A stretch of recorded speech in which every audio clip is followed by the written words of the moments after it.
Bonsoir, mon nom est Dominique Lépine, je suis planificatrice financière, spécialiste des finances personnelles.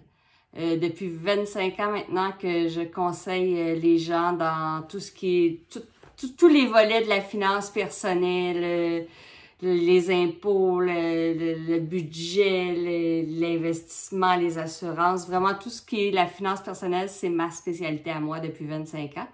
Je collabore avec les Belles Combines pour le volet justement budgétaire, financier au sein de la famille, la planification.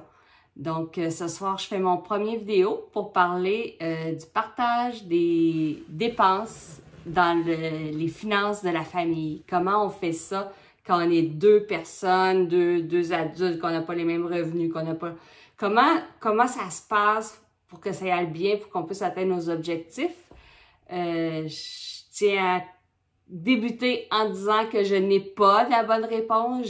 C'est à vous de trouver votre propre réponse.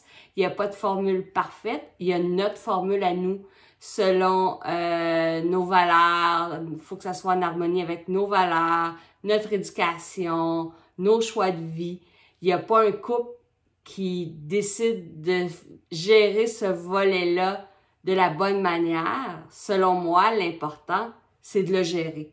Peu importe la solution, la façon qu'on va trouver, faut en discuter, puis il faut que les deux membres de l'unité familiale budgétaire soient d'accord et en harmonie avec le moyen qui sera décidé, la méthode de fonctionnement qui sera décidée.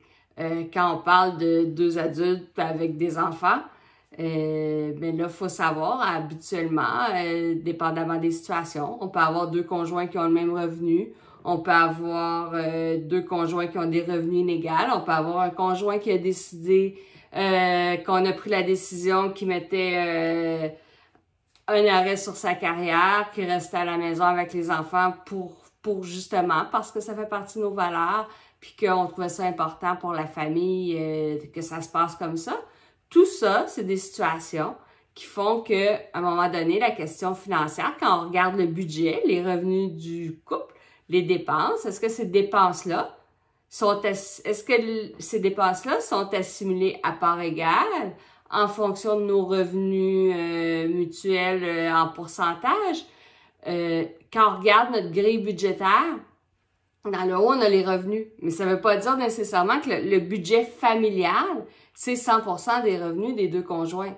Ça se peut qu'on dise que non, on se garde une part personnelle, on y va au pourcentage de nos revenus, on y va selon multiples raisons. Ça se peut qu'il y ait un des deux conjoints qui ait d'autres enfants d'une union précédente pour lesquels il doit verser une pension, donc son revenu ne sera pas à 100% dans le budget familial. Donc, la première chose qu'on doit déterminer, c'est ça. Comment chacun contribue aux dépenses de la famille. Si on fait une mise en commun des dépenses de la famille, est-ce que la solution, c'est de dire un des conjoints prend en charge telle dépense, l'autre conjoint prend telle dépense à charge? Est-ce qu'on fait une mise en commun totale de tout ce qu'on a, puis après ça, si on a des dépenses personnelles, on le prend dans le budget familial? Ça en fait des questions, ça en fait des discussions, ça en fait des frictions, mais c'est important d'en parler. Puis, plus on en parle, plus on fait des essais, on essaie une méthode, ça fonctionne pas, on fait des ajustements, mais l'important, c'est de pas laisser aller des situations qui sont pas dans lesquelles un des deux conjoints n'est pas à l'aise, parce que avec le temps, ça va faire des frustrations, puis ça va faire des conflits, des vrais conflits. Faut savoir que les finances, c'est très émotif. On n'a pas toute la même relation avec l'argent, on n'a pas toute la même vision de comment on partage les dépenses, comment on n'a pas le même style de vie économique. On est des genres de consommateurs différents. Pour moi, ce qui est une dépense essentielle peut être superficielle pour un autre, mais moi, j'y tiens à cette dépense-là. et je suis prête à faire des concessions sur une autre dépense pour atteindre mon objectif puis avoir. L'important, c'est que ça fonctionne, que le budget de la famille balance, qu'on ne se crée pas une situation problématique, que si on se fixe un objectif ensemble, qu'on mette les ressources nécessaires pour l'atteindre, mais est-ce qu'on se met des buts communs? Est-ce qu'on se met des buts chacun de notre côté? Il faut y réfléchir, il faut se poser les questions. Ça peut être partiellement, quelques buts ensemble, quelques buts personnels. Si un des deux conjoints ne travaille pas, puis que celui qui travaille a un fonds de pension, est-ce que ça veut dire que l'autre doit avoir plus d'épargne personnelle, même s'il y a une mise en commun? Il n'y a pas de bonne réponse. Posez des questions, posez-vous des questions, allez voir des spécialistes. Faites attention aux conseils de votre beau-frère, votre belle-sœur font ça comme ça. Il n'y a pas deux situations pareilles. Il n'y a pas une bonne réponse. C'est vraiment notre bonne réponse. Il faut voir aussi notre situation. Est-ce qu'on est marié? Est-ce qu'on est conjoint de fait? Est-ce qu'il y a des enfants issus d'une autre union qu'on doit protéger avant? Est-ce que un des deux conjoints n'a pas d'enfant dans le couple?